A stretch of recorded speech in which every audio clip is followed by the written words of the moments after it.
For the Alpine owners, if you don't have one of these handy little inexpensive tool kits, it's about the best thing that you can go buy and keep in your Alpine. You've got a full set of bits, metric and SAE Allen wrenches, which I have over here. You've got crescent wrench, pliers, wrenches, a hammer, of course, to beat things when nothing works. And just about anything you need to fix with the Alpine is in this little tool set. The most important things is a S2 square bit and a driver handle to use with the bit. That'll fix any loose screw or let you take any screw out that needs to come out. I'm going to show you the things that you'd better be carrying with you if your hydraulic system pump motor fails, if your Lippert level up panel fails, if your batteries go dead, if the dual polarity solenoid, etc.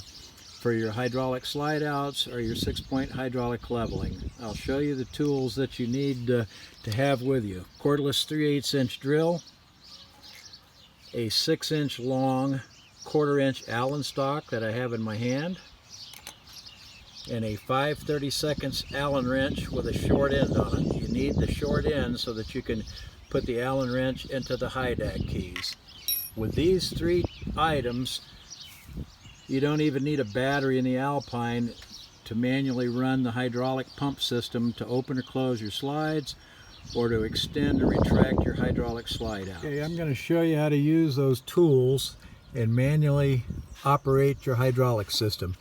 Inside the battery compartment, look on the wall and you'll find a black plug. Take that plug and remove it, and in my case you see the hole is already uncovered on the other side, but there's also on the back side, looking through the cargo bay, there's another plug that would be right here. Pull those 2 plugs out and you're now looking at the back side of the hydraulic pump motor. I need to manually override and retract the left, mid, and rear hydraulic legs. So you see I have the Allen wrench located up already in the hydraulic valve, and you turn this wrench clockwise a couple of turns, and this manually opens up the valve so that the fluid will flow when you start manually running this hydraulic pump. Okay, next, with the cordless drill set to turn counterclockwise, we would insert through the hole and insert into the back of the motor and get the 1/4" Allen wrench inserted firmly into the back side of the motor, and I would then run this motor counterclockwise to retract the mid and rear left levelers. Okay, once I have the mid and rear left levelers all the way up, then I want to reach up and I want to take and turn this Allen wrench back counterclockwise until it is tight. Once I get it tight, right there in the video, once I get that tight, then I can remove the Allen wrench and I can move over to the next hydraulic valve, which would be for the right side mid and rear levelers. Turn that solenoid clockwise and then put my drill back in, run my drill counterclockwise, and retract the mid and rear right levelers. And of course, if I wanted to retract the hydraulic slides, in my case all the slides are hydraulic, then I would put the Allen wrench in that right forward hydraulic solenoid valve, open it up clockwise, put the drill in, run the drill counterclockwise, and when I have all the slides in, manually close that hydraulic valve by turning it counterclockwise till it's just snug. If you're confused on which of these hydraulic valves does what, if you locate your hydraulic valves, and you'll see a manifold with 3 of these valves on it. The purple wire is for the left side mid and rear levelers. The dark blue wire is for the right mid and rear levelers. And then there is a lighter colored blue wire that goes to this very last solenoid up here, and this is for all of the hydraulic slide outs.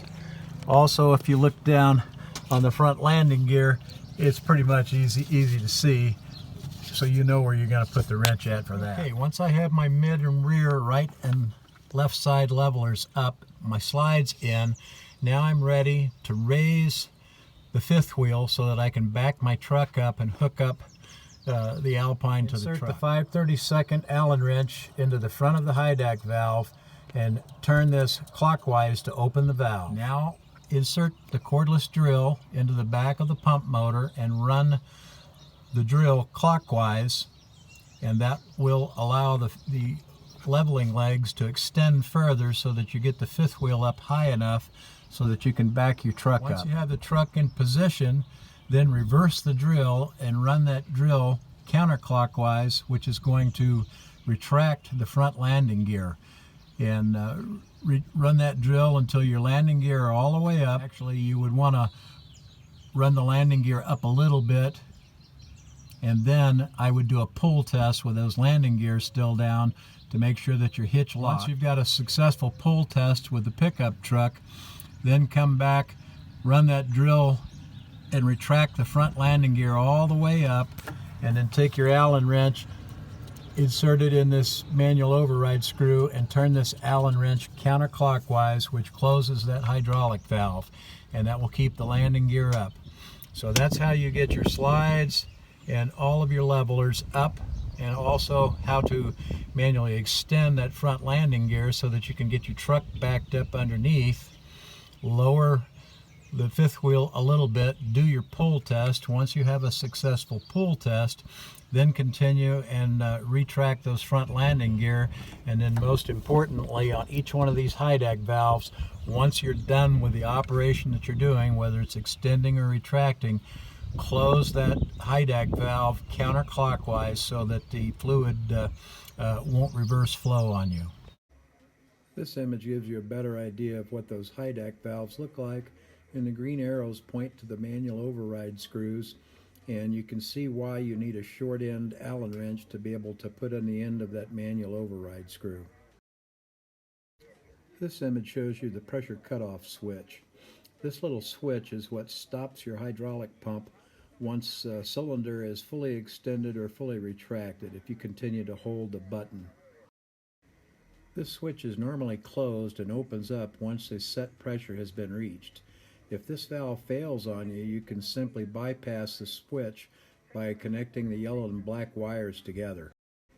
You should only bypass this switch if it has failed. This will allow you to run your system normally without having to go in and use a manual override procedure. But only do this in an emergency.